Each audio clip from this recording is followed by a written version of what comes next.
The Okpu Ododo, Igbo Red Chieftaincy Cap. Regardless to whether it is worn as the original solid red cap or if it is adorned with accessories, embroideries, beads or shells, it is still the red chieftaincy cap. It currently represents culture that should be respected. Govern yourselves accordingly. The British warrant chief system of indirect rule was said to be introduced to the Igbo culture during colonial times by the colonizers. The manner of its origin is contested by some, acknowledged by many, and ignored by others.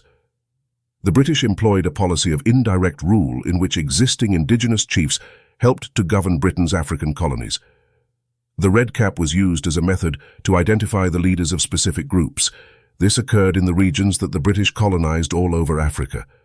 The Oxford Dictionary of African Politics describes the chief warrant system as follows: a traditional leader established by colonial warrant.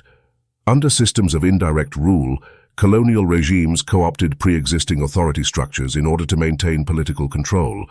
Where such structures did not exist, for example because communities did not feature centralized political authority, colonial governments often granted potential collaborators warrants to act as local representatives of the colonial regime among their people. In some cases, this included using coercion and state resources to empower colonial appointees and marginalize potential rivals. How wearing the red cap evolved. The red cap became part of the regalia of office for senior title holders, including the so-called Red Cap Chiefs or warrant chiefs.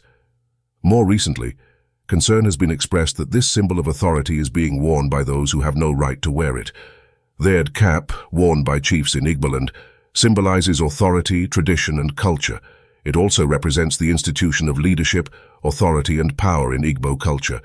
Putting on the red cap is not a random free-for-all affair in Igboland. There are a select number of individuals who are entitled to wear this special cap. Wearing the eagle feather in the cap is in its own right a level of prominence. The wearers of the Igbo red cap are usually those who have excelled in specific areas, fulfilled certain obligations, and have upheld the community's ethos. It's not something that one can just purchase and wear. When one has been properly conferred a chieftaincy title in Igboland, it is proper that they must wear the red cap when making appearances in formal traditional events, ceremonies, or when they conduct formal traditional functions in their family, clan, or community.